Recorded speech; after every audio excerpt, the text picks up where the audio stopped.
अस्सलाम वालेकुम, आप देख रहे हैं प्रोग्राम 7 से 8। मैं हूं किरण नाज। गुज़िश्ता रोज़ जिस बदतरीन हार का सामना हमें करना पड़ा वो भारत के हाथों नहीं बल्कि टीम के अपने करतूतों के हाथों हुई है। मैच को इंतहाई संजीदगी से लेते हुए बेसुकून रहने वाले या शायद नींदें भी ना पूरी करने वाले सरफराज अहमद ने शिकस्त की जिम्मेदारी पूरी टीम पर आयद करते हुए कहा कि हम बॉलिंग अच्छी नहीं कर रहे, बैटिंग में तवक्कात पूरी नहीं कर रहे, फील्डिंग में फाश गलतियां कर रहे हैं, दबाव बर्दाश्त नहीं कर रहे, जल्द विकेटें नहीं ले सके। गिरी हुई टीम को यहां से उठाने की जरूरत है और ये कारकर्दगी वर्ल्ड कप जैसे टूर्नामेंट के लिए नाकाफी है, ऐसा सरफराज कह रहे हैं। तो जनाब, बुलंदोबांग दावे करने वाले, टिकटॉक और सोशल मीडिया पर all the time super active रहने वाले हमारे खिलाड़ी, जिस काम के लिए हमारे हीरो हैं, जिन वजूहात पर आपको हम अपने सरों पर बिठाते हैं, उसमें ये हाल है कि वर्ल्ड कप टूर्नामेंट के 5 में से 4 मैच खेले, 1 में हैरान कुन फतह और 3 में अपनी रिवायत बरकरार रखी। एक अल्लाह का शुक्र कि बारिश की नज़र हो गया। पॉइंट्स टेबल पर 9वें नंबर पर मौजूद हैं और पाकिस्तानी कौम की उम्मीदों का और दुआओं का आलम ज़रा ये देखिए कि अभी भी दुआएं हो रही हैं कि या अल्लाह पाकिस्तान अपने अगले 4 मैचेस जीते तो इसके 11 पॉइंट्स हो जाएंगे और न्यूजीलैंड, जनूबी अफ्रीका और बांग्लादेश आगे आने वाले तमाम मैचेस ना जीतें और वेस्ट इंडीज़ भी कम से कम 2 मैचेस हार जाए तो फिर पाकिस्तान सेमीफाइनल में पहुंच जाएगा। आमीन। वरना कौमी टीम वतन वापस आएगी। साबिक क्रिकेटर्स भी कौमी टीम की ये हालत देखकर हैरत ज़दा हैं। मैच के आगाज से लग रहा था कि पाकिस्तान टीम दबाव में थी, जिसकी वजह से खिलाड़ियों ने गलतियां की। टीम की हालत देखकर सवाल उठते हैं कि क्या कोचिंग हुई, क्या प्रैक्टिस हुई, क्या प्लानिंग हुई, टीम में कितनी यूनिटी है? क्या पूरे सिलेक्शन बोर्ड को या फिर पूरे पीसीबी को यही नहीं मालूम कि 6 अच्छे बैट्समैन, 5 अच्छे बॉलर्स हैं कौन? हरीफ टीम के कैप्टन जिस मैच में अपने सीनियर का वनडे में तेज तरीन रन्स बनाने का रिकॉर्ड ब्रेक करते हैं, वहीं हमारे कैप्टन जमाइयों का रिकॉर्ड मेंटेन करते हैं। टीम की हालत का बखूबी अंदाजा लगाया जा सकता है। तो आजकल हर तरफ जो एहतसाब का चर्चा हो रहा है इमरान खान साहब, पूरी पाकिस्तानी कौम इस वक्त आपसे मुतालबा करती है कि अब कौमी टीम का भी हिसाब किताब हो जाए। आज प्रोग्राम में पोस्टमार्टम करेंगे कि आखिर क्या वजूहात हैं कि टीम चल के ही नहीं दे पा रही है, विकेट पर टिक ही नहीं पा रही है। लेकिन पहले आपको हेडलाइंस दिखा देती हूँ।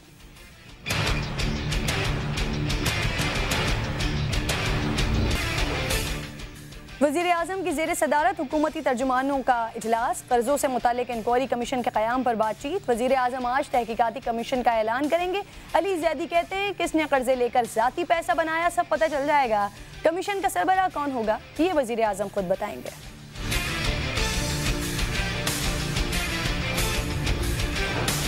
अहम रहनुमाओं की गिरफ्तारियां, कल के हरीफ आज मिल बैठने पर मजबूर हैं। मौलाना फजलुर रहमान की बिलावल भुट्टो से मुलाकात जारी, शहबाज शरीफ से भी मिलेंगे।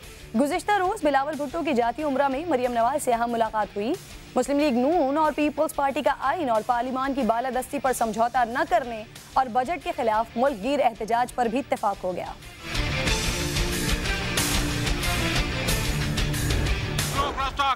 No cross talk, please. No cross talk, please. कौमी खदमात, सबसे पहली बात मैं एडजस्ट कर लूंगा। अगर आप नहीं सुनती तो मैं एडजस्ट करूंगा। मैं वार्न करता हूं, अगर आप तशरीफ नहीं रखेंगे तो मैं एडजस्ट कर लूंगा। कौमी असम्बली का इजलास पर शोर शराबे की नजर, शहबाज शरीफ का आसिफ अली जरदारी, साद रफी के प्रोडक्शन ऑर्डर जारी करने का मुतालबा। बिलावल समेत पीपल्स पार्टी के तमाम अरकान का खड़े होकर एहतजाज और नारेबाजी। हुकूमती अरकान का भी शोर शराबा, स्पीकर खामोश रहने की हिदायत करते रहे, फिर इजलास मुलतवी कर गए। बनू में पोलियो का एक और केस। 17 माह के बच्चे में पोलियो वायरस की तस्दीक, मुतासरा बच्चों की तादाद 8 हो गई। मुल्क भर में इंसदादे पोलियो मुहिम जारी, 1 करोड़ 25 लाख बच्चों को खतरे पिलाने का हदफ। बनू, लकी मरवत और शिमाली वजीरिस्तान में पोलियो के खतरों से इनकारी वालिदैन के खिलाफ पर्चा नहीं काटा जाएगा। पूरा फोकस तशहीरी मुहिम पर होगा। वज़ीर आज़म के फोकल पर्सन बाबर अता का ऐलान।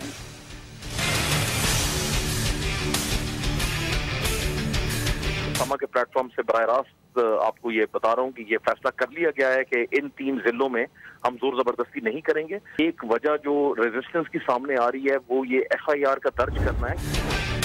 और कराची में पुलिस एहलकारों की टारगेट किलिंग, औरंगी टाउन में फायरिंग, 2 पुलिस एहलकार जा बहक, दोनों मोमिनाबाद थाने में तैनात थे।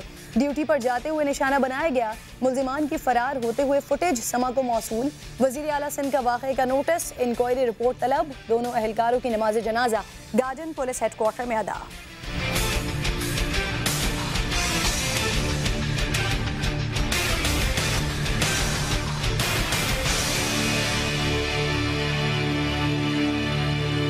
यकीनन मुझे इस बात का बहुत अच्छे तरीके से अंदाज़ा है कि इस वक्त पूरी पाकिस्तानी कौम किस सदमे से दो चार होगी जिस तरह से परफॉर्म हमने किया है कल के मैच में। अगर अच्छा खेल के हारते तो शायद वो हालत ना होती जो आज पाकिस्तानी पूरी कौम फेस कर रही है। तो रिवायत बदली है, ना कौमी क्रिकेट टीम ने अपने हारने की आदत बदली है। वर्ल्ड कप में पाकिस्तान 7वीं बार भारत से हार गया है। हार जीत खेल का हिस्सा होता है, ये हम मानते हैं, लेकिन जीत के लिए जतन तो जनाब किए जाते हैं। मैदान में खिलाड़ियों की कुछ कोशिश तो नजर आती है, अपनी टीम के लिए, अपने मुल्क के लिए, अपने नाम के लिए खेलने की वो जो लगन होती है, जो जुस्तजू होती है, वो तो नजर आती है। लेकिन हमें तो ऐसा कुछ नहीं दिखाई दिया। सारे खिलाड़ी नाबलद दिखाई दे रहे थे कि इन बातों का मतलब क्या है जो मैं अभी कह रही हूँ। लेकिन bowling, fielding, batting, planning Pakistan की तरफ से मैच में ऐसा कुछ भी देखने को नहीं मिला। चैंपियंस ट्रॉफी की जीत के भरम में मुब्तला जो हमारे तमाम खिलाड़ी हैं शायद खेलना भूल गए हैं। सरफराज ने टॉस जीतकर फील्डिंग का फैसला कर लिया। हार के बाद भी इस फैसले का उन्होंने भरपूर दिफा किया और वजाहत दी कि विराट कोहली भी टॉस जीतते तो फील्डिंग ही करते। अगर आपने टॉस जीत के फील्डिंग का फैसला किया था तो फील्डिंग में ऐसा तो कुछ होना चाहिए था कि आपके फैसले को सराहा जाता। सरफराज, अब आपको कौन समझाए, फैसला आपको विराट को देखकर नहीं बल्कि हालात को देखकर करना था। और अगर फैसला आपने कर ही लिया था तो फिर इसको अपनी कारकर्दगी से सही साबित करते, ना कि हारने के बाद में अपने फैसले का आप दिफा कर रहे होते। रोहित शर्मा को रन आउट करने के एक नहीं दो चांसेस गवाए। फिर रोहित शर्मा ने सारी कसर कैसे निकाली दिखाती हूँ नाज़रीन को, एक बार फिर याद दिलाती हूँ। फील्डिंग क्या, बॉलिंग भी नहीं चली, एक के बाद एक बॉलर्स किस्मत आजमाते रहे और जल्दी आजमाते रहे, लेकिन आगाज में विकेट नहीं मिली। हसन अली तो जैसे बॉलिंग करना भूल गए थे, या ऐसा लग रहा था कि सामने वाली टीम को खिलाने के लिए खेल रहे हैं, या ऐसा लग रहा था कि जैसे जबरदस्ती बॉलिंग करवाई जा रही है। बॉलिंग के बाद अब जनाब बारी आती है बैटिंग की, तो यहाँ भी बल्लेबाज जल्दबाज निकले। एक तो प्रेशर लंबे स्कोर का था, दूसरा भारत की बॉलिंग में जाने कैसे जादू भर गया। फास्ट बॉलर्स हों या स्पिनर्स, सब ने नाप तोल कर बॉलिंग की और विकेटें भी ली, लेकिन पाकिस्तानी बॉलर्स ना उनको विकेटें लेना याद थी और ना उनको क्रीज पर जम के खेलना याद था। जरा देखिए पाकिस्तान की विकेटें किस तरह से गिरी हैं। और जिस तरह से कल कमेंटेटर्स भी यही बात कर रहे थे कि ऐसा लगता है कि आज किस्मत भी पाकिस्तान के साथ नहीं है, तो शायद दुआओं का भी असर नहीं हो रहा था, क्योंकि पाकिस्तानी शायकीन दुआ कर रहे थे कि अब हमारी इज्जत बारिश से ही रह जाए। लेकिन बारिश भी आई, उसने खेल नहीं अरमानों पे पानी फेरा। पाकिस्तान के 10 ओवर्स कम हो गए और स्कोर 337 की जगह 302 हो गया। ऐसा लग रहा था कुछ भी पाकिस्तान के हक में नहीं था। और जब इस तरह टीम हार जाए तो फिर मैदान में सरफराज की जमाई और मैदान से बाहर खिलाड़ियों का घूमना फिरना सब तनकीद की जद में तो आता है, क्योंकि आप कौमी खिलाड़ी, आप कौमी टीम के खिलाड़ी हैं और आप मुल्क की नुमाइंदगी करने गए हैं, और पार्टी का टाइम तो आपको बाद में भी मिल जाता। अगर जीत जाते तो शायद आपकी ऐसी पार्टी होती, आपको मुल्क में भी आने के बाद भी ज़बरदस्त पार्टियाँ इंजॉय करने का मौका मिलता। लेकिन ये मौका, ये लम्हा जो चला गया है वो फिर नहीं मिलेगा। खेल, कोशिश, जीत की लगन, टीम स्पिरिट और इत्तेहाद, ये सब तो टीम में नजर नहीं आ रहा, लेकिन ग्रुप बंदी जरूर नजर आ रही है। इसकी आवाजें जरूर लग रही हैं जिसे अब तक नजरअंदाज शायद किया जा सकता था। लेकिन इस वक्त जो टीम की रही है परफॉर्मेंस पूरी, और खासतौर पे कल इंतहाई अहम मैच में, उसके बाद तो शायद इसे नजरअंदाज किया जाना ही बहुत बड़ी गलती होगी। साबिक खिलाड़ी रमीज राजा ने भी टीम की शिकस्त की वजूहात की निशानदेही की है। रमीज राजा की पहले बात सुनिए। तो ये सिर्फ अकेले रमीज राजा के ख्यालात नहीं है, क्रिकेट शायकीन का भी यही हाल है। पाकिस्तान की हार का जिम्मेदार है कौन? हम मैदान में तो उतर रहे हैं लेकिन उम्मीदों पर पूरा नहीं उतर रहे हैं। आखिर क्यों? इस पर बात करने के लिए मुझे शुएब जट प्रोग्राम में ज्वाइन कर चुके हैं, स्पोर्ट्स जर्नलिस्ट हैं। शुएब, गुज़िश्ता दिन हमने overall first inning, second inning देखी, क्या रहा पाकिस्तान का हाल, किस तरह से बैटिंग फ्लॉप रही, किस तरह से फील्डिंग फ्लॉप रही, फिर किस तरह से बॉलिंग फ्लॉप रही, और उसके बाद कल मुसलसल आप ये बात कर रहे थे कि बहुत सारी इंपॉर्टेंट खबरें हैं कि टीम में आकर चल क्या रहा है, क्यों ये शिकस्त हो रही है। और कल समा टीवी की स्क्रीन पर ही 1 बजे नाजरीन ने वो इंतहाई अहम खबरें टीम के हवाले से देखी हैं जो फिर अब बाकी जगहों से भी सुनने को मिल रही हैं। अब जरा बताएं, क्या जो कल सब कुछ हुआ ग्राउंड में यही वजह है हारने की, या फिर बैक स्टेज कुछ और वजूहात हैं जिसकी वजह से टीम बिल्कुल परफॉर्म नहीं कर रही है या फिर करना चाह नहीं रही है? किरण, बहुत कुछ चल रहा है। अभी मैं आपको बताऊं कि कहते हैं ना कि फिल्म का ट्रेलर कल रात तकरीबन 1:30 बजे के करीब जो मैंने खबर ब्रेक की कि सरफराज अहमद जब आउट होकर आए तो बहुत गुस्से में थे, और अभी मैच चल रहा था कि सरफराज ने किसी को नहीं बख्शा। ड्रेसिंग रूम में ऊंचा ऊंचा बोला, शोर किया, उन्होंने गुस्से का इजहार किया, बरहमी का इजहार किया और उसमें उन्होंने जो 4 नाम लिए थे उन नामों में बाबर आजम, वहाब रियाज, इमामुल हक और जो है वो इमामुल हक के अलावा इमाद वसीम, इन चारों के नाम लेके, मैं फिर आपको दोहरा रहा हूं कि नाम लेके पाकिस्तानी कप्तान ने कहा कि मुझे पता है क्या चल रहा है, मैं बच्चा नहीं हूं, मुझे सब पता है कि कौन क्या कर रहा है और तुम चारों भी ग्रुपिंग जो है या लॉबिंग जो है वो कर रहे हो। ये कहा गया। जब आपके ड्रेसिंग रूम का हाल ये हो, ये तो चले मैच डे है, मैच डे से हम पहले चले जाते हैं, आपको मैच खेलना है सुबह और आप रात के 2-2:30 बजे तक अगर जो है वहाँ पे कॉफ़ी शॉप्स में होंगे, रेस्टोरेंट्स में होंगे, शीशा बार में होंगे, शीशा बार में जाके आप जो है वो वहाँ पे एंजॉय कर रहे होंगे, तो आप कैसे जीतेंगे? आपको नहीं पता था कि हाई वोल्टेज मैच है। इंपॉर्टेंट बात है ये जो आपने बताई है कल भी और आज भी, जिसका आप तस्करा कर रहे हैं, लेकिन इसमें भी एक सवाल है, क्या कहा है सरफराज ने? ग्रुपिंग कर रहे हो या ग्रुपिंग में मुलव्विस हो? अगर कर रहे हो तो इसमें इस ग्रुप में और कौन कौन शामिल है? क्या सीनियर प्लेयर्स भी इस ग्रुप का हिस्सा है? किरण, बिल्कुल, अगर हम जो है इस बात का जिक्र ना करें तो ये बात अधूरी रह जाएगी। ऐसा ही है, आप सोच सकती हैं कि कल के बच्चे, इनको कल का बच्चा ही कहा जाएगा क्योंकि इनका करियर बहुत लंबा नहीं है। जो 4 नाम लिए हैं वहाब रियाज को अगर उनमें से निकाल ले, बाकी जो 3 नाम हैं उनका करियर बहुत लंबा नहीं है, या कभी भी जो है वो ऐसा नहीं रहा कि वो टीम के जो है वो बहुत ज्यादा टीम उन पर रिलाई कर रहे हैं। बाबर आजम पे बिल्कुल रिलाई करती है कि बाबर आजम स्कोर कर रहे हैं, लेकिन बाकी जो हैं वो तो अपने सर्वाइवल की जंग भी लड़ रहे होते हैं ऐसे में। और वहाब रियाज भी अब टीम में उनका फ्यूचर नहीं है, ये भी मौका उनको जो है वो दिलवाया गया जबरदस्ती और वो वहां पर पहुंच गए। तो ये एक पूरी स्टोरी है इसके पीछे। आपको अगर लगे कि सिर्फ टीम के अंदर, ऐसा नहीं है। मैं अपने अल्फाज दोहरा रहा हूं कि सिर्फ टीम के अंदर नहीं, टीम के बाहर के लोग भी, एक मजबूत ग्रुप है, जो ग्रुप जो है वो पाकिस्तान टीम में चल रहा है, उनको पाकिस्तान की जीत से हार से कोई फर्क नहीं पड़ता, उनको फर्क पड़ता है सिर्फ और सिर्फ अपनी सक्सेस से। टीम के अंदर ही जो प्लेयर्स हैं जो मैदान में उतरते हैं, ये ग्रुपिंग का सिलसिला सिर्फ उन्हीं में है या फिर मैनेजमेंट लेवल पर भी कुछ ग्रुपिंग हो रही है, वो भी इसका हिस्सा है? क्योंकि ऐसा भी सुनने में आ रहा है कि कोच से भी कुछ अनबन है सरफराज की। कुछ अनबन कुछ का लफ्ज आप छोड़ दें, यहाँ पाकिस्तान टीम बिल्कुल डिवाइड है, बिल्कुल डिवाइडेड हुई है पूरी टीम जो है। कोई किस पेज पे खड़ा है, कोई किस पेज पे खड़ा है, किसी के इंटरेस्ट कुछ हैं, किसी के इंटरेस्ट कुछ हैं। किसी एक को भी आप जो है वो नहीं कह सकते कि वो जो है वो टीम के लिए खेल रहा है, टीम के लिए जान मार रहा है। अगर आप पूरी अभी तक की क्रिकेट देखें तो एक आपको उसमें चेहरा नजर आएगा सरफराज अहमद का, जो बेबसी का चेहरा है। एक आपको चेहरा नजर आएगा, या 2 अब कह दें, बहरहाल तो वैसे एक ही होगा, लेकिन चले 2 हम कर लेते हैं कि एक मोहम्मद आमिर जो जान मार रहे हैं, और उसके बाद मोहम्मद हफीज जो हर मुश्किल वक्त में आपको स्कोर करके दे रहे हैं, कोशिश कर रहे हैं कि कुछ हो। बाकी सब आप किसी एक को भी देख ले, कोई एक आपको सीरियस नजर आएगा। और मैं आपको फिर बता रहा हूं कि अभी रात 9 बजे के बुलेटिन में भी हम कुछ स्टोरीज जो है वो ब्रेक करेंगे, लेकिन हिंट्स जो है वो इस प्रोग्राम में दे देते हैं। लेकिन इससे पहले मैं जरूर आपसे वो तमाम चीजें जो आप ब्रेक करना चाहते हैं, हमारे नाज़रीन जानना चाहते हैं कि आखिर क्या ऐसे मामलात हैं, क्यों इतना बदनाम क्रिकेट को, पाकिस्तानी टीम की साख को इतना बदनाम करने की वो शायद खिलाड़ियों की जानिब से कोशिश की जा रही है। और जैसा कि मैंने आगाज में किया, एक बार फिर खान साहब, वजीर आजम पाकिस्तान, मैं आपसे मुतालबा करती हूँ, पूरी पाकिस्तानी कौम आपसे इस बात का मुतालबा करती है कि नोटिस लें, देखें कि टीम में क्या चल रहा है। ये मुल्क का नाम बदनाम करने की कोशिश की जा रही है।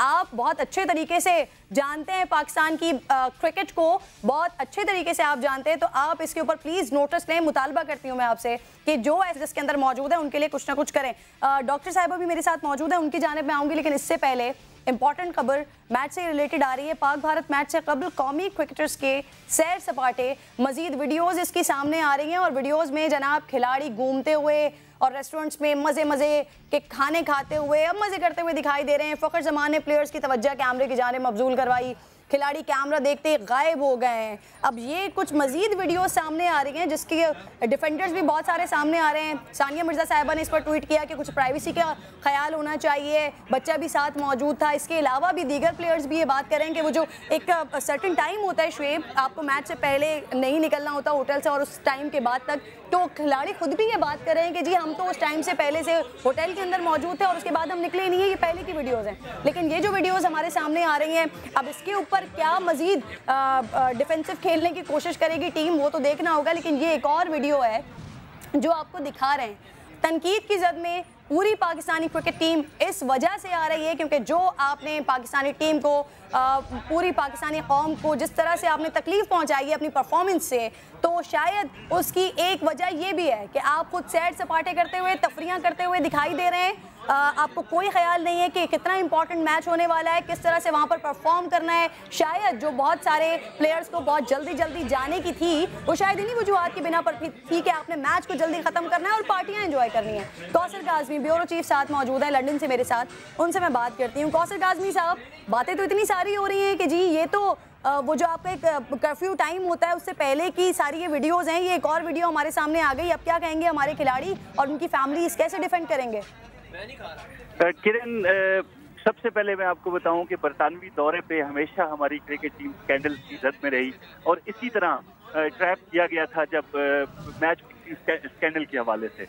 ना सिर्फ सीनियर बल्कि जूनियर खिलाड़ी भी इस बड़े मैच से कबल नमाज के औकात में जब किसी कौम के लिए दुआ हो थी तो मैनचेस्टर की सड़कों पर मौज मस्ती कर रहे थे। अब पीसीबी का कर्फ्यू टाइम क्या है इस बारे में बेहतर बता सकता है। ये वीडियो कब की है कौसर काज़मी साहब? ये वीडियो कब की है? ये वीडियो मैच से कबल की है जी। इंडिया पाकिस्तान जो मैच हुआ उससे कबल की है और रात गए, यानी कि 9:30 से 10 बजे के बाद का वक्त है।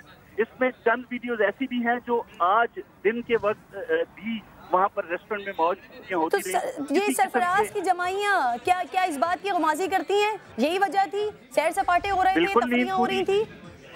बिल्कुल नींद पूरी नहीं कर सके।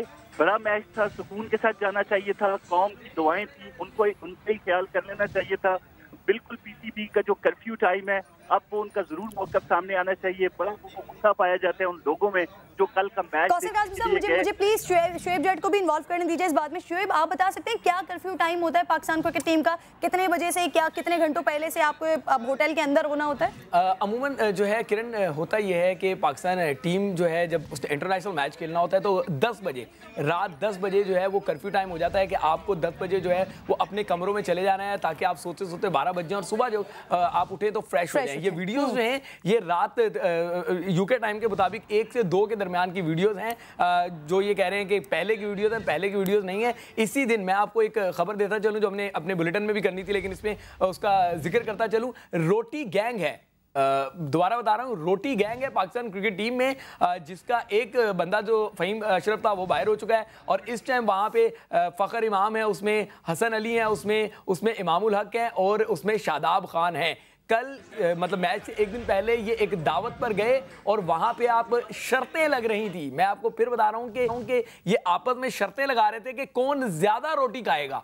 आप मैच फिटनेस के लिए हाइजेनिक फूड्स पे जाते हैं। इन्होंने फरमाइशें करके किसी के घर पे दावत का एहतमाम हुआ तो वहाँ बिरयानी पकवाई, वहाँ पे लैम्ब बनवाया, वहाँ खीर बनवाई, वहाँ पे जो है कोरमे बनवाए अपने लिए, नान खाते रहे, तंदूरी रोटियां खाते रहे और ये एक दूसरे को चढ़ाते रहे कि पंजाबी में मतलब वो बात कर दे वेखने कौन रोटी ज्यादा खांदा है। तो ये आपकी जब अप्रोच हो, जब आपको ये फिक्र ना हो, कम से कम उस खाने पे आप यही शर्त लगा लेते कि देखते हैं कि तू कितने आउट करता है, देखते हैं तू रन्स कितने बनाते हैं, जिसकी हमें जरूरत थी। ऐसा नहीं था, वहां पे आपकी टीम जो है वो इस तरह के काम कर रही थी। अब शीशा पी रहे हैं और आप कह रहे हैं कि पर्सनल वीडियो है, आप पब्लिक फिगर है और पब्लिक में बैठ के आप शीशा पी रहे हैं, स्मोक कर रहे हैं। ये आपको क्या नहीं पता कि ऐसा नहीं होता, लेकिन आप ये काम कर रहे हैं। तो पाकिस्तान टीम का इससे आप अंदाजा लगा सकते हैं कि कितना चल रहा है। मैं आपको एक और खबर देता चलूं, कौसर काज़मी वहां मौजूद है, मैं लंदन में हूं, अब्बास शबीर भी हमारे नुमाइंदे वहां गए हुए हैं। शुएब मलिक टीम के साथ ट्रैवल नहीं करते। क्या कोई पूछने वाला है कि वो टीम के साथ क्यों नहीं ट्रैवल करते? जब आप वर्ल्ड चैंपियन बनने का मिशन लेकर गए हुए हैं, पूरी टीम यूनाइट होकर कर रही है, तो शुएब मलिक टीम के साथ ट्रैवल क्यों नहीं करते? क्यों वो कहते हैं कि मेरी फैमिली आ गई है? हालांकि सानिया तो अभी गई हैं, लेकिन वो फिर उनके साथ जो है वो ट्रैवल करते हैं। तो ये सारी चीजें जो हैं वो इंडिकेट कर रही हैं कि कुछ तो ऐसा है जिसकी पर्दादारी है। अभी क्योंकि इवेंट चल रहा है, बहुत सारी चीजें बाहर आनी है, बहुत सारी चीजें आने लग गई हैं। यही तो तकलीफ की बात है शुएब के। अगर पहले से ये सारी चीजें देख ली जाती तो शायद आज ये हाल नहीं होता। लेकिन बड़ी इंपॉर्टेंट बातें जो अभी आप कर रहे हैं, एक और चीज, अब्बास शबीर भी लंदन से मुझे ज्वाइन कर चुके हैं। अब्बास, वर्ल्ड कप का इवेंट शुरू होने से पहले ये भी बात हो रही थी कि जब टीम लंदन पहुंचेगी तो जो ऑफिशियल्स होंगे वो कोई ना कोई 1 से 2 ऑफिशियल साथ मौजूद हुआ करेंगे ताकि किसी भी किस्म की एक्टिविटी पर नजर रखी जा सके। तो फिर ये जो वीडियो सामने आई है और रात गए अगर ये हो रहा है, अगर ये रात गए सब कुछ हो रहा है, तो क्या मैनेजमेंट बिल्कुल फेल हो गई है रोकने टोकने में, या फिर मैनेजमेंट भी साथ में मुलव्विस है खिलाड़ियों के? देखिए जी, मैनेजमेंट का इसमें कोई कसूर नहीं है। ये प्लेयर्स ही जो हैं ये किसी की बात नहीं मानते। इन्होंने ऑलरेडी अपने टाइम और मैनेजमेंट ने तो साथ होना था ना। मैनेजमेंट के 2 से 3 लोगों को साथ होना था, वो कहाँ थे? अब किरण बात ये है कि ये प्लेयर्स कहकर जाते हैं कि हमारी दावत है, हमारे दोस्त हैं, उनकी तरफ से। अब और टीमों को अगर आप देखें तो और प्लेयर्स बड़े फ्रीली मूव कर रहे होते हैं, लेकिन उनको अपना एहसास होता है, उनकी अपनी डाइट्स का उनको पता होता है। अब्बास थोड़ा सा इंटरप्ट करूंगा आपको यहाँ पे किरण, अगर मैं इसमें ऐड करना चलूं। अब्बास, इंडियन टीम को पाबंदी थी कि वो किसी के साथ सेल्फी भी नहीं खिंचवाएंगे। मेरे भाई, आपको सबसे बड़ा मैच खेलना था। ये मैच जो है वर्ल्ड कप का सबसे बड़ा मैच था। अगर आप जीत जाते और खुदा ना खास्ता आप वर्ल्ड चैंपियन नहीं भी बनते तो कौम आपको सर पर उठाती, आपके जो है नारे लगा लगा के आसमान तक जो है वो अपनी आवाजें पहुंचा चुकी होती। ये अप्रोच होती है प्रोफेशनल टीमों की कि इंडियन टीम ने उस फ्लोर पे किसी को जाने नहीं दिया जिस फ्लोर पे पाकिस्तान मतलब खिलाड़ी थे, और आपके खिलाड़ी फ्रीली पूरे जगह जगह मूव कर रहे हैं। वहां जाके आप खाने की बैठकों पे बैठ के आपस में शर्तें लगा रहे हैं कि कौन ज्यादा रोटियां खाएगा। और भाई, आपको रोटियां खाने के लिए नहीं भेजा, आपको रन बनाने के लिए भेजा है, आपको विकेट उड़ाने के लिए भेजा है। और मुझे ऐसा लगता है शोएब, आपकी बात से और अब्बास की बात से, अब्बास ऐसा लगता है कि ये पूरी टीम, अब्बास पूरी टीम गैर संजीदा, उसके साथ साथ मुझे ऑफिशियल्स भी गैर संजीदा लग रहे हैं। अगर ये वीडियो कल की नहीं है, अगर इस पर डिफर जाए, अगर बात की जाए, अगर ये कल की वीडियो ना हो, तब तो आपने जो करना है करते रहें। लेकिन अगर ये रात गए की वीडियो है, अगर ये उसी वक्त की वीडियो है मैच के दौरान की, तो फिर तो ऑफिशियल्स उनको होना चाहिए था। कहाँ हैं वो लोग? क्या मैनेजमेंट फेल हो गई है? मैं ये पूछ रही हूँ आपसे अब्बास। किरण, बिल्कुल ठीक शोएब ने बात की है, बड़ी रिस्ट्रिक्शंस होती है, लेकिन प्लेयर्स को एक अपना भी एहसास जिम्मेदारी होती है कि आपको कौन सी महफिल में जाना है, कौन सी महफिल में नहीं जाना।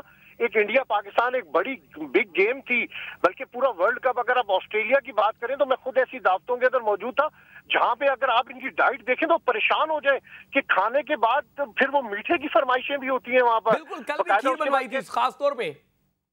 बिल्कुल, ये स्पेशली कहते हैं कि जी हमें ये खिलाएं, हमें ये खिलाएं। अच्छा अब्बास, बहुत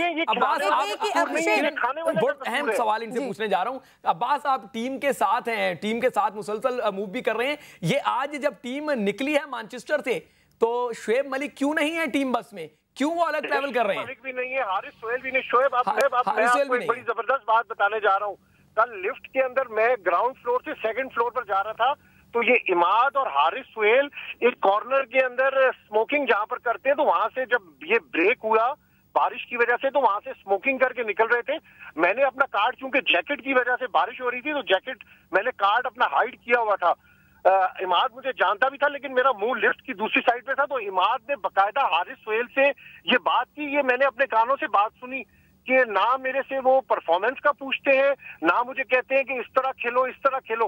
अब ये किसकी बात कर रहे थे? मैंने फिर जाकर एक टीम ऑफिशियल से ये बात कही कि ये इमाद वसीम हारिस सोहेल से ये चीज शेयर कर रहा था, तो उन्होंने कहा कि ये मिकी आर्थर का कह रहे थे। तो अब ये समझ नहीं आ रही कि इस टीम में एक तो आपने बिल्कुल सही बात की कि बड़ी रिस्ट्रिक्शंस होती है, वर्ल्ड कप के मैचेस होते हैं, आपकी अपनी एहसास जिम्मेदारी होती है। सबसे बड़ी बात, आप सेल्फियां भी नहीं बनवा सकते। अब्बास, जो सबसे तकलीफ की बात है, आप भी जानते हैं, वैसे थे पाकिस्तानी, मैं भी और शुएब और कौसर साहब भी इस बात से एग्री करेंगे कि इस वक्त अगर हम कौमी टीम की बात कर रहे हैं, जो कुछ इन्होंने परफॉर्मेंस की जगह दीकर परफॉर्म कर रहे हैं, उस पर जो हम तनकीद कर रहे हैं, उसकी सिर्फ और सिर्फ एक वजह है कि ये ग्राउंड में परफॉर्म नहीं कर पा रहे हैं। आप क्योंकि टीम के साथ साथ रहे हैं थ्रू आउट द इवेंट, आप साथ साथ हैं, आप ये बताइए इस वीडियो के बारे में जरा हमें बता दें, हमारे नाज़रीन को बता दें। हम यहाँ पाकिस्तान में बैठकर इसे देख रहे हैं, आप इस वीडियो के बारे में जरा कंफर्म कर दें, ये मैच से एक रोज पहले की रात गए की वीडियो ही है?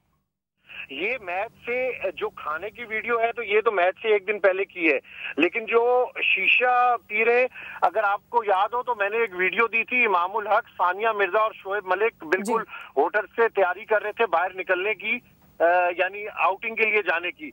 उस दिन प्रैक्टिस सेशन से, चूंकि प्रैक्टिस तो इनकी हो नहीं रही थी, बारिश थी, इंडोर प्रैक्टिस करते थे, तो बकायदा ये प्लेयर्स जो है टोलियों के अंदर निकलते थे। उससे पहले मैंने देखा कि सरफराज भी जो है वो थोड़ी देर पहले ही किसी के साथ गए थे वो, और किसी के साथ ही वो बाहर गए, तो फैंस ने जिस होटल में वो प्रिंसिपल होटल में ठहरे थे उनके बाहर वो सेल्फियां बना रहे थे।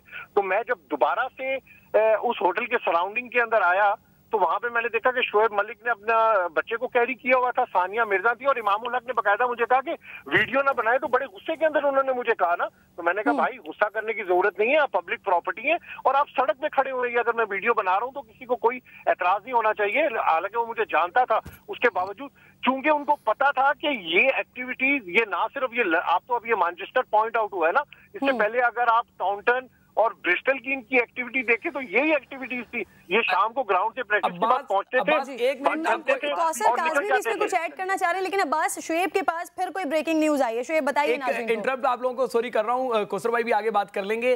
पाकिस्तान टीम हारी है और पाकिस्तान को अगला मैच गालिबन संडे को खेलना है और आज मंडे हो गया है, 2 दिन की छुट्टी दे दी गई है। ये टीम मैनेजमेंट की तरफ से फैसला किया गया है कि अगले 2 दिन खिलाड़ियों को छुट्टी है, वो रिलैक्स हो, जैसे भी रिलैक्स हो, घूमने जाएं, फिरने जाएं, दोस्तों को बुलाएं, दोस्तों के पास जाएं, जो भी करना है करें। 2 दिन की छुट्टी दी गई है। तालियां बजाएं इस टीम के लिए, इनाम के तौर पर जो दिया गया है। और इसी तरीके से परफॉर्मेंस, इसी तरीके से एक बात और ऐड करता चलूं, एक मिनट अब एक बात और ऐड करता चलूं कि शोएब मलिक टीम में ट्रैवल नहीं कर रहे क्योंकि उनकी वाइफ जो है वहां पे मौजूद है। सरफराज अहमद टीम के साथ ट्रैवल कर रहे हैं, उनकी वाइफ भी वहां मौजूद है, वाइफ अलग ट्रैवल कर रही है और सरफराज अलग जो है टीम बस में ट्रैवल कर रहे हैं। ये होती है अप्रोच। ये हर बंदा टीम में मुगल आजम बना हुआ है। हाँ, और शोएब आपसे और अब्बास से, क्योंकि आप लोग स्पोर्ट्स जर्नलिस्ट हैं, एक्सपर्ट भी हैं, आप दोनों से मैं ये सवाल करूंगी कि अगर टीम ऐसा परफॉर्म करती है, इतना बदतरीन, इतना भयानक परफॉर्म करती है, तो क्या 2 दिन की छुट्टी देना बनता है या फिर ऐसी टीम को तो 16 घंटे की प्रैक्टिस नहीं करवानी चाहिए? अब्बास देखिए, वो 3 प्लेयर ये शोएब ने पॉइंट आउट किया, ये अब मैंने कुछ देर पहले किसी से पूछा भी और बाकायदा इस पर हमने खबर भी दी कि 3 प्लेयर जो है, हालांकि ये टीम के साथ ट्रेवल करते हैं, आईसीसी के उसके ऊपर है, हफीज भी टीम के साथ नहीं है, शोएब मलिक भी और हारिस सोहेल भी टीम के साथ नहीं है। सरफराज का कल जब ग्राउंड से वो निकले तो मुझे इस तरह महसूस हो रहा था कि सरफराज से कोई बात करना नहीं चाहता है, सरफराज किसी से बात नहीं करना चाहते। इस किस्म की मैंने उनकी बॉडी लैंग्वेज देखी। और इंडिया मैच से पहले आप इंडियन टीम को देखें, आप दूसरी टीमों की प्रैक्टिस देखें, वो एक कंबाइन टीम वर्क के साथ चल रहे हैं, बाकायदा एक दूसरे के साथ अच्छी गपशप लगा रहे हैं। वैसे बड़ी माजरत के साथ मैं कहता हूँ कि ग्राउंड के अंदर जब ये प्रैक्टिस कर रहे होते हैं और इनकी जो आपस के अंदर गुफ्तगू होती है ना, वो भी अगर आप कोई आम बंदा नहीं सुन सकता। किस किस्म की गुफ्तगू, यानी हम कह सकते हैं कि अभी तक ये मिचोल में नजर ही नहीं आए। वर्ल्ड कप खेलने के लिए यहाँ पर आए हुए, ये पिकनिक के लिए नहीं आए हुए, ये वर्ल्ड कप के लिए आए हुए हैं। आप मुल्क के सफीर हैं। इतना बेहतरीन परफॉर्म करे, इसके बाद 2 दिन की छुट्टी मिले, एंजॉय करें, खाने पे जाएं, मजे करें, किसी को कोई एतराज नहीं होगा। लेकिन आप जिस वजह से गए हैं, कम से कम वो तो आप करें। शोएब, आपका लास्ट कमेंट लूंगी और वो बात जरूर कीजिएगा, 16 घंटे की प्रैक्टिस नहीं होनी चाहिए थी ऐसी टीम को? मुझे तो ऐसा लगता है कि शायद मैं ज्यादा ओवर हो जाऊं, सख्त तरीके से निपटना चाहिए, इसलिए मैं अल्फाज इस्तेमाल नहीं करना चाहता कि क्या करना चाहिए, लेकिन सख्त तरीके से निपटना चाहिए। देखें, जब आपका कप्तान ड्रेसिंग रूम में फटता है, इसका मतलब है कि वो बहुत ज्यादा भरा हुआ है। और आपने अगले दिन क्या किया कि टीम मीटिंग, टीम बस के बजाय आप अलग जा रहे हैं। भाई, जब डेस्टिनेशन एक है, आपके पास सिर्फ 4 मैच बचे हैं, आपको यूनाइट होना है, लेकिन आप आज भी यूनाइट नहीं हुए। तो कौम को मेरे ख्याल से किसी किस्म की कोई उम्मीद नहीं रखनी चाहिए, क्योंकि इनकी शर्तें जो है ज्यादा रोटियां खाने पर लगती हैं, इनकी शर्तें ज्यादा रन्स बनाने पर नहीं लगती। इनकी प्रायोरिटीज जो है वो ये होती है कि इनको रिलैक्स करना है, छुट्टी दे दी जाए। ओ भाई, खुदा का वास्ता है को बड़ी छुट्टी कर लें, ताकि पाकिस्तान टीम को पता हो गया यार ये जो बच्चे आए हैं नए, इन्होंने हार हार के जीतना सीखना है। आप तो हार हार के हारे ही जा रहे हैं। बात बिल्कुल सही है कि जब तक कैप्टन ताकतवर नहीं होगा, जब तक उसकी बात कोई नहीं सुनेगा, तब तक तो टीम का हम इसी तरह से हाल देखेंगे। तो तमाम वो खिलाड़ी जो वहां पर मौजूद हैं, पता नहीं क्या अपने लिए खेलने गए या सिर्फ एंजॉय करने के लिए गए हैं। आगे के 4 मैचेस रह गए हैं, खुदा के लिए जब तक के लिए टीम के साथ मुत्तहिद हो जाएं, कप्तान के साथ मुत्तहिद हो जाएं, उसका बाजू बने, ताकि बाकी 4 मैचेस के लिए अगर कौम हमारी दुआएं कर रही है कि पाकिस्तान जीत जाए, तो अल्लाह के वास्ते कुछ परफॉर्म तो आप करके आए। शोएब, बहुत बहुत शुक्रिया, आप साथ मौजूद थे। अब्बास शब्बीर, आपका भी बेहद शुक्रिया, कौमी आपका भी बेहद शुक्रिया। और अगर इस डिस्कशन के दौरान थोड़ी बहुत ज़्यादा तेज़ मेरी आवाज़ या शोएब की तरफ से या अब्बास की तरफ से अगर हो गई हो, तो तमाम नाज़रीन से मैं इसलिए माफ़ी मांगती हूँ, क्योंकि जैसा मेरा हाल है इस वक्त, वही तमाम उसी तरह का सिचुएशन भी, उसी तरह का हाल भी कौमी टीम का हाल देखने के बाद हम तमाम लोगों का हो रहा है। बहरहाल, खेल के मैदान में नहीं बल्कि सियासी मैदान से भी आवाम को कोई अच्छी खबरें मिलकर ही नहीं दे रही हैं। मुल्क की सियासत में क्या हो रहा है, प्रोग्राम में अब इस टॉपिक की जानिब चलते हैं।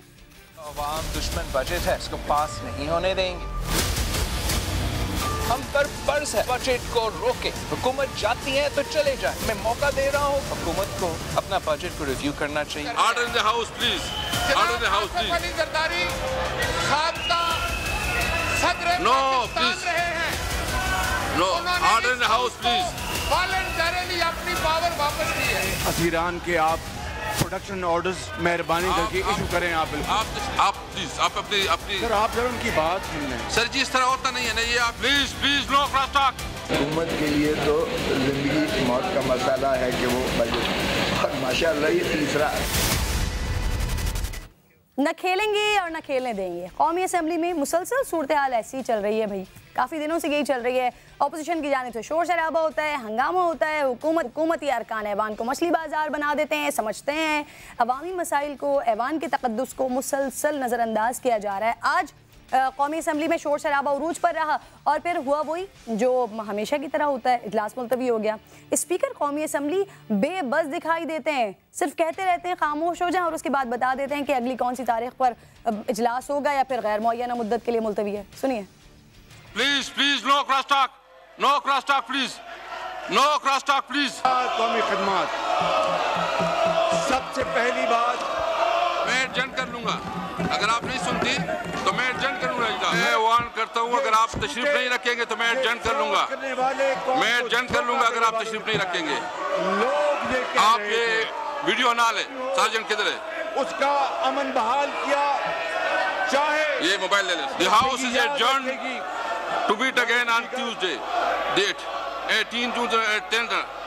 The house is adjourned. सियासी माहौल में यकीनन गैर यकीनी किसी सूरत हाल है। नैब केसेस हैं, गिरफ्तारियां हैं, महंगाई है और बजट को लेकर अपोजिशन हुकूमत पर मुसलसल तनकीद कर रही है। मौजूदा हालात में बजट पास करवाना हुकूमत के लिए यकीनन कड़ा इम्तिहान है। अपोजिशन की हुकूमत के खिलाफ सफबंदी जारी है। मौलाना फजलुर रहमान भी सरगर्म हो गए। सियासत के पुराने मैदान में नए खिलाड़ियों की इनिंग जारी है। गुज़िश्ता रोज़ बिलावल भुट्टो ने जाती उम्र में मरियम नवाज से इंपॉर्टेंट मुलाकात की। दोनों रहनुमाओं ने आइन और पार्लिमान की बालादस्ती पर समझौता न करने और बजट के खिलाफ मुल्क की एहतजाज पर इत्तेफाक किया। बिलावल भुट्टो कह रहे हैं कि हुकूमत जाती है तो जाए, अवाम दुश्मन बजट पास नहीं होने देंगे। बिलावल मजीद कहते हैं कि अपोजिशन और हुकूमती इत्तेहादियों से भी राब्ता किया जाएगा। बिलावल ने कहा कि वो मौका दे रहे हैं हुकूमत अवाम दुश्मन बजट पर नज़रसानी करे। अब मावन खुसूसी बराए इत्तलात फिरदौस आशिक आवान साहिबा ये कहती हैं कि बजट की मंजूरी आइनी तकाजा और मुल्क की ज़रूरत है। अपोजिशन इस पर सियासत करके आइन का रास्ता रोक रही है। पार्लियामेंट का चलना और अपोजिशन की तनख्वाहें भी बजट की मंजूरी से ही आती हैं। साबिक गवर्नर पंजाब लतीफ़ कोसा कहते हैं बजट पास कराना हुकूमत के लिए ज़िंदगी और मौत का मसला है। बजट पास न हुआ तो पीटीआई हुकूमत बर्खास्त तस्वुर होगी। बिलावल और मरियम नवाज की मुलाकातें अपनी जगह, लेकिन इन राब्तों में पीपल्स पार्टी के अंदर भी इख्तिलाफात तो दिखाई दे रहे हैं। साबिक गवर्नर पंजाब लतीफ़ कोसा कह रहे हैं कि नून लीग और पीपल्स पार्टी में एतमाद का बहुत फुकदान है। सुनिए। पास नहीं होगा तो पाकिस्तान तहरीक इंसाफ की हुकूमत बर्खास्त मुतसवर होगी, उसको घर जाना ही पड़ेगा और फिर जाहिर है या तो अपोजिशन बनाएगी या मिड टर्म इलेक्शन की तरफ जाएंगे। फुकदान है एतमाद का बहुत शिद्दत से। पाकिस्तान पीपल्स पार्टी में इन तहफ़्फ़ुज़ात का बिल्कुल जो है पंजाब की जो पार्टी है, पंजाब की क़यादत जो है उसको तो बहुत ज़्यादा है, इसलिए कि बराह रास्त उन्होंने 35-40 साल से एक उस तसल्लुत में रहे हैं। लतीफ़ कोसा कहते हैं कि बजट पास ना हुआ तो पीटीआई हुकूमत बर्खास्त तस्वुर होगी। हुकूमत गई तो अपोजिशन हुकूमत बनाएगी या फिर मिड टर्म इलेक्शन होंगे। हुकूमत से नहीं, इख्तिलाफात अपोजिशन के अंदर दिखाई दे रहे हैं। अब मौजूदा सूरत हाल में एक और अहम खबर भी आ जाने वाली है। वज़ीर आज़म इमरान खान कर्ज़ों से मुताल्लिक़ तहकीकाती कमीशन का आज ऐलान करेंगे। मुल्क की सियासी और माशी सूरत हाल इस वक्त गंभीर होती जा रही है। पीटीआई से सदाकत अली अब्बासी साहब प्रोग्राम में ज्वाइन कर चुके हैं, आपको खुशामदीद कहूँगी। पीपल्स पार्टी से आमिर हसन साहब मौजूद हैं, आपको भी सर मैं खुशामदीद कहूँगी। सदाकत साहब, बिलावल कहते हैं कि हुकूमत जाती है तो जाए, अवाम दुश्मन जो बजट है वो पास नहीं होने देंगे। क्या हुकूमत गिराना मसले का हल है? आपकी क्या तैयारी है सदाकत साहब? जी किरण, बहुत शुक्रिया। किरण, बजट तो एक बहाना है, असल बात तो कैदियों को वापस लाना है। सबको पता है कि जो कल परसों मुलाकात हुई है, उस मुलाकात में दोनों जो नए नौजवान क़यादत है, इनके दोनों के अब्बों को जेल हो चुकी है और हमें पता है कि जरदारी साहब क्या थे, वो हमें नवाज शरीफ साहब ने बताया कि वो डाकू थे, वो यहाँ से सरे महल के लिए पैसे चोरी करके लेकर गए थे, वो जितना अरसा जेल में रहे, नवाज शरीफ को ऐसे रहे। और हमें जरदारी साहब ने बताया था कि नवाज शरीफ इस धरती का दरिंदा है, उसने मुल्क को लूटा है, वो कौमी चोर है और वो कभी उसको माफ़ नहीं करेंगे। अगर जरदारी साहब नवाज शरीफ को की करप्शन को अब माफ़ करेंगे, उनको अल्लाह भी माफ़ नहीं करेगा। फिर एक दिन का वाक़या है कि दोनों जेल चले जाते हैं और अगले दिन का वाक़या है कि दोनों को एक दूसरे से मोहब्बत और वो सारी की भी बातें आपस में एक दूसरे को, तुम्हारे चोरियां मैं माफ करता हूं और मेरी चोरियां तुम माफ। मैं माफी चाहती हूं, आपको इंटरप्ट करती हूं, लेकिन ये वो कहानी है जो तमाम एंकर्स नाज़रीन को अपने सुनाते रहते हैं। हमें ये कहानी बहुत अच्छे तरीके से पता है। आप ये बताइए कि इस वक्त आप लोगों की क्या तैयारी है? आप लोग बजट पास करवा लेंगे, लेकिन अगर आप इससे पहले मुझे इजाजत दें, क्योंकि आप आगाज कर चुके हैं, मैं आमिर हसन साहब से सवाल ले लूं, अगर आप इजाजत दें तो मुझे। मैं एक जुमला बोल लूं। मैं कहना ये चाहता था कि बजट का पास करना, बजट का पास ना करना इनका मकसद ही नहीं है। इनका मकसद है किसी तरह से जो लूट मार की हुई है उसमें से हमें माफी दिलाएं और हमारे बंदों को छुड़वाएं। दोनों के वालिद साहिबान अंदर हैं और वो अपने अपने बनाए हुए केस की वजह से ये उनका प्रेशर, बजट का प्रेशर डाल के इन्होंने एक बात बजट पे की नहीं। आज भी ये प्रोडक्शन ऑफ जरदारी साहब और प्रोडक्शन ऑफ जो है साद रफीक करते रहे। उन्होंने बजट पे कोई इशू नहीं दिया, ना इन्होंने बजट सुना, ना कोई तजवीज़ दी, ना कोई एतराज़ किया। एतराज़ यही है कि जरदारी साहब को और साद रफीक को ले आए। अच्छा, आवाम दुश्मन बजट के बारे में बात तो की है सदाकत साहब, लेकिन आमिर साहब अगर ये हुकूमत गिराना मसले का हल है, सदाकत साहब आपको, आमिर साहब आपको ऐसा लगता है? क्योंकि हुकूमत जाए तो जाए, अवाम दुश्मन जो बजट है उसको पास नहीं होने देंगे, ये बात बिलावल की जानिब से की जा रही है, तो आपको लगता है कि बस यही हल है, हुकूमत गिरा दी जाए? देखिए, हमने ये बात नहीं की कि हुकूमत गिरानी है, लेकिन जो हुकूमत अपने आप को बचाना ना चाहती हो, जो हुकूमत जहाँ से मुंतखब हुई है उस पार्लिमान को खुद तबाह करना चाहती हो, खुद ख़त्म करना चाहती हो। आप देखें अपोजिशन की, आपने भी देख रही हैं एक अरसे से पाकिस्तान के अंदर पार्लिमानी कार्रवाई को, और उन प्रोसीडिंग्स के दौरान हमेशा एहतजाज अपोजिशन करती है और बहुत घटिया एहतजाज PTI करती रही है, आपके सामने है।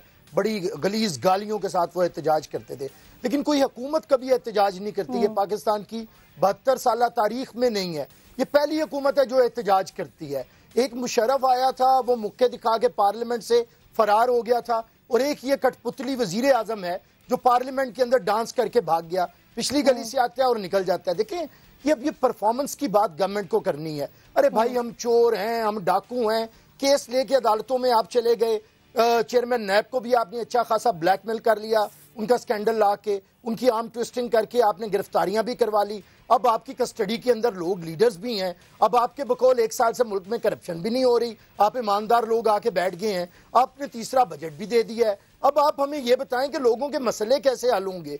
बहस का आगाज लीडर ऑफ द अपोजिशन खड़े होते हैं और हुकूमत एहतजाज शुरू कर देती है। देखें, बजट पास होगा, तरीकाकार है, अपोजिशन प्रपोजल्स देती है, आपके पास अक्सरियत है, आप बजट पास करवा ले, लेकिन एक प्रैक्टिस है, एक प्रोसीजर है, अपोजिशन को आप गुफ्तगू करने नहीं दे रहे। और दूसरी बात, अगर हम प्रोडक्शन ऑर्डर मांग रहे हैं प्रेसिडेंट जरदारी के या साद रफीक के या दूसरे मेंबर्स के, तो ये राइट है, ये रूल 108 जो नेशनल असेंबली का है उसके तहत जो भी मेंबर अरेस्ट होगा उसके प्रोडक्शन ऑर्डर जारी करना स्पीकर नेशनल असेंबली का फर्ज है, उन्हें ये करने हैं, ताकि मेंबर आके उधर बैठा हो, किसी भी हल्के के रुकन को आप इस चीज से रोक नहीं सकते हैं कि वो अपने लोगों की वहां पे नुमाइंदगी ना करे। भाई, आपने गिरफ्तार किया, आप कब गिरफ्तारी को कह रहे हैं कि आप उन्हें छोड़े? एक असूल है उसके तहत, लेकिन उसके बावजूद आपने, कौन से आपके बुजुर्ग ने कभी कोई गुफ्तगू की है? आपने जितनी बातें की थी उससे आपने यू टर्न लिया। आपने कहा था कि हम कर्जे नहीं लेंगे, खुदकुशी कर लेंगे, आप खुदकुशी भी नहीं करते और कर्जे भी धड़ाधड़ लेते जा रहे हैं। आपने कहा था वजीर आजम हाउस यूनिवर्सिटी बनेगा, हम उधर खर्चा नहीं करेंगे। वजीर आजम ने कहा था 2 मुलाजिम रखूंगा मैं वहां पे, और आज इन्होंने वजीर आजम हाउस के लिए तकरीबन 12 करोड़ रुपया मुलाजमीन की तनख्वाहों के लिए रखा है, और तकरीबन 15 करोड़ रुपया इजाफा किया है बजट के। और जो प्रेसिडेंसी का बजट है वहां पे जो हाउस होल्ड मुलाजमीन है उनकी तनख्वाहें तकरीबन 12 करोड़ रुपए में दे रहे हैं। ये गवर्नर हाउस इन्होंने गिराना था। बुज़दार जैसा वजीर आला अपने प्रोटोकॉल के ऊपर और अपने ऑफिस के ऊपर ये जो शहाना अखराजात है 18 करोड़ ज्यादा कर रहा है, उसने भी वजीर आला उसका खर्चा बढ़ा दिया है। गवर्नर हाउस जो इन्होंने गिराने थे वहां पे 10 करोड़ खर्चा बढ़ गया है। देखिए, अब ये झूठ बोलना बंद करें।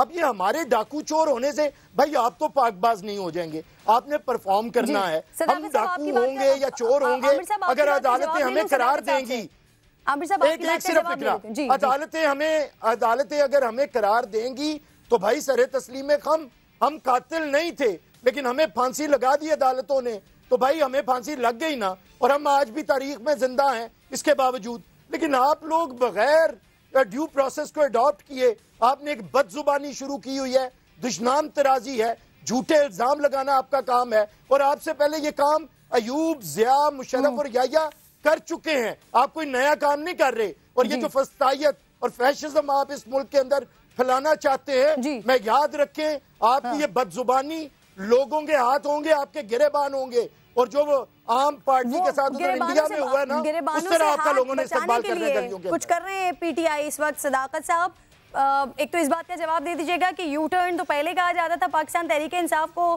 खान साहब के बारे में, उनके डिसीजंस के बारे में कहा जाता था, क्योंकि खान साहब ने बड़ी अच्छी उसकी भी इस्तिला दे दी थी। लेकिन अब हुकूमत में आने के बाद जो तमाम बातें कर रहे हैं आमिर साहब शान अखराजात की, कि जो कहा गया उससे बिल्कुल ही अलग हो रहा है, इस बात का भी जवाब दीजिएगा। और साथ साथ ये भी कहिएगा कि ऑपोजिशन अब हुकूमत के लिए, अब हम देख रहे हैं एक्टिव हो रही है, मौलाना फजलुर रहमान भी फाल हो रहे हैं, हुकूमत कुछ प्लानिंग कर रही है सिवाय इसके कि बार बार बताया जाए कि क्या कुछ किया है पिछली गवर्नमेंट्स ने। लेकिन उससे पहले बिलावल भुट्टो जरदारी साहब बात कर रहे हैं, अगर मैं आप दोनों को उनकी बात सुनवा देती हूँ, फिर हम इस पर भी मजीद बात कर लेते हैं। बातें हुई, पाकिस्तान पीपल्स पार्टी और JUIF का अपना सियासी नज़रिया तो है, लेकिन हमारा तारीख जो है वो भी आप सब के सामने है। अगर इस मुल्क में एक मुत्तफ़िका इस्लामी पार्लिमानी वफाकी निज़ाम है तो वो पाकिस्तान पीपल्स पार्टी और JUIF ने मिलके ये आइन बनाया है। अगर जनरल ज़िया उल हक के ख़िलाफ़ तहरीक चली तो MRD में पाकिस्तान पीपल्स पार्टी और JUIF साथ थे। जब मुशर्रफ के ख़िलाफ़ एहतजाज चले तो तब भी हम मिल के एहतजाज कर रहे थे।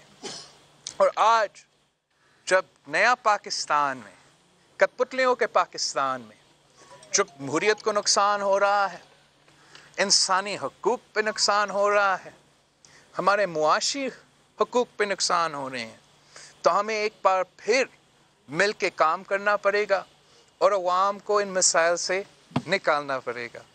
जो हमारे सामने पहले जो अभी शॉर्ट टर्म में इमीडिएट चैलेंज है वो ये अवाम दुश्मन बजट है, जो मैं समझता हूँ इस मुल्क के लिए मुआशी खुदकुशी है, जो कि एक इंटरनेशनल इदारा के हुक्म पे ये बजट बना। पाकिस्तानियों ने ये बजट नहीं बनाया, ये बाहर का बना हुआ बजट यहाँ पेश हो रहा है।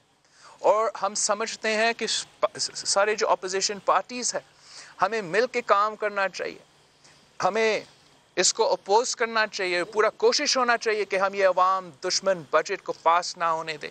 और इंशाअल्लाह ताला हमारा इस एफर्ट कामयाब होगा और हम इस मुल्क के गरीब अवाम, इस मुल्क के अवाम को तहफ़्फ़ुज़ पहुँचा सकेंगे और बचा सकेंगे इस बजट से। मौलाना साहब। बिस्मिल्लाहिर्रहमानिर्रहीम, नहमदुहु व नुसल्ली अला रसूलिहिल करीम। मैं जनाब बिलावल भुट्टो जरदारी साहब का, जो चेयरमैन हैं पाकिस्तान पीपल्स पार्टी के, उनको दिल की गहराइयों से खुशामदीद कहता हूँ और उनका शुक्रिया अदा करता हूँ कि वो हमारे गरीब खाने पे तशरीफ़ लाए और हमें उन्होंने इज़्ज़त बख्शी है। जो बातें उन्होंने की हैं बिल्कुल मैं उसकी तायीद करता हूँ और यही इश्यूज़ हमारे दरमियान डिस्कस हुए हैं। इस वक्त जो सूरत हाल है, हम इस बात पर मुत्तफ़िक़ हैं कि जो इलेक्शन के फ़ौरन बाद तमाम सियासी पार्टियों ने इस इलेक्शन के हवाले से और एक धांधली शुदा इलेक्शन एक जाली इलेक्शन के हवाले से जो हमारा पहले दिन मौक़िफ़ था, आज भी हम उस मौक़िफ़ पे मुत्तफ़िक़ और मुत्तहिद हैं। और फिर ज़ाहिर है कि इस दौरान में जो मुल्क की मईशत का बेड़ा गर्क किया है, तो ज़ाहिर है कि आज जब गरीब कौम, गरीब इंसान कर्ब में है और वो आज बाज़ार में राशन ख़रीदने के काबिल नहीं रहा है, वो इस बजट के बाद शायद बिजली और गैस के बिल भी अदा नहीं कर सकेगा।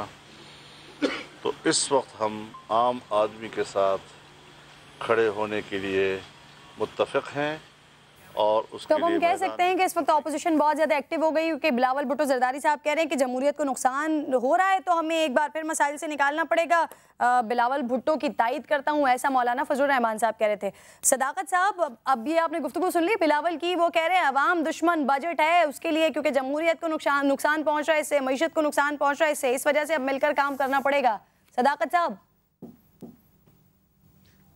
जी, मौलाना साहब बड़े पुराने सियासतदान हैं और बड़ा तजर्बा रखते हैं और उनके तजर्बे का एहतराम भी है। उन्होंने तो इनको पहले ही कह दिया था कि यार आज से ही मुजाहरा शुरू कर देते हैं, वरना जब जरदारी साहब और नवाज शरीफ साहब आपने जितनी लूट मार की हुई, आप जेल चले जाएंगे तो फिर आपकी बातों में क्रेडिबिलिटी नहीं रहेगी, लोग कहेगी कि आप अपने आप को बचाने के लिए। लेकिन इन्होंने उनकी बात नहीं मानी, वरना मौलाना बड़े अरसे से ये कह रहे थे कि आप निकलें और पहले ही निकलें, वरना बाद में जब हम पकड़े जाएंगे तो फिर मसला होगा। ये उनकी बात रिकॉर्ड पर मौजूद है। यहाँ क्या गया जी कि वज़ीर आज़म के खर्चे ज़्यादा हैं। ये वज़ीर आज़म वो नहीं है जो 5 कैंप ऑफिस रखता हो, जो अपने घर की बाहर दीवार जो है वो गरीब आवाम के पैसों की 70 करोड़ की बनवाता हो और 1500 की अपने साथ पुलिस रखता हो। ये वज़ीर आज़म बिल्कुल कफ़ायतशार है और ये बातें मैं सारे फैक्ट्स इनके कंटेस्ट करता हूँ, एक बात भी नहीं सही है। ये कह रहे हैं कि दशनाम अंदाजी और हम इल्ज़ाम लगा रहे हैं। मैं 12 रिपीट करता हूँ, आसिफ जरदारी को मिस्टर 10% नवाज शरीफ ने कहा था, आसिफ जरदारी को डाकू नवाज शरीफ ने कहा था, आसिफ जरदारी को अली बाबा 40 चोर शहबाज शरीफ ने कहा था। शहबाज शरीफ ने कहा था कि मैं इसका पेट फाड़ूंगा। बिल्कुल ये सारी चीजें सुन लेना, कौम की लूटी हुई दौलत, कौम की लूटी हुई दौलत में इस जरदारी के पेट से निकाल के इस कौम के सामने रखूंगा, इसके गले में मैं रस्सा डाल के इसको लटकाऊंगा। ये मैंने तो नहीं कहा, ये सारी बातें मालूम है, ये सारे उनके स्टेटमेंट्स मालूम है, लेकिन अब हम करंट सिचुएशन को डिस्कस कर रहे हैं ना सदाकत साहब, कोई ना कोई प्लानिंग आपकी जाने की होगी। और आमिर हसन साहब, इससे पहले आमिर हसन साहब, बिल्कुल आमिर हसन साहब से मैं आमिर हसन साहब से ये बात नहीं करते। मैं एक बात और कर लूं, अदालतें जो है शहबाज नवाज शरीफ को तो अदालत ने मुजरिम करार दिया हुआ है, उसमें हमारा क्या कसूर है? और वो केस तो उनके अपने दौर का था। आज जो जरदारी साहब जो जाली अकाउंट्स के केस भुगत रहे हैं और जिसमें फरियाद साहिबा अंदर हो गई हैं, वो तो नवाज शरीफ ने बनाए थे। हमें किस बात का गुस्सा? दशनाम अंदाजी और केस, और ये सीधी सीधी बात है, इमरान खान की तरफ से बयान है, उल्टे हो जाएं सीधे हो जाएं। हाँ। ये जो एहतसाब है वो होगा। बाकी अगर कोई महंगाई का जोर है तो वो इस वजह से है कि 10 साल में लूट मार नवाज शरीफ ने की और जरदारी ने की।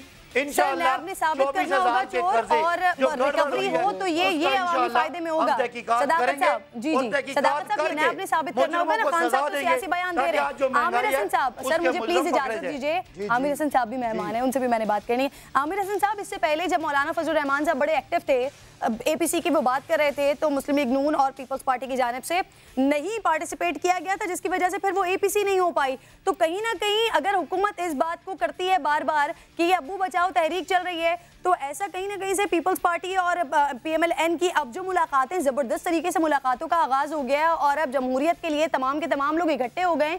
तो ये जब सब कुछ पहले नहीं था, जो आसिफ अली जरदारी साहब के साथ या नवाज शरीफ के साथ या शहबाज शरीफ साहब के साथ, उस दौरान आप लोग यकजा नहीं हो रहे थे, अब अचानक यकजा हुआ है।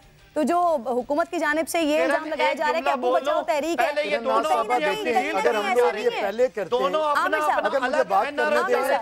आप ये सदाकत साहब को तो चुप करवाएं ना। सदाकत साहब प्लीज आमिर साहब को बात करें। जी चुप हो गया जी। बात ये किरण नासाबा की अगर इनकी हुकूमत आते ही सदाकत साहब प्लीज आमिर साहब को बात अगर इनकी हुकूमत आते ही हम लोग ये शुरू कर देते तो फिर ये कहते कि हमें मौका नहीं मिला है।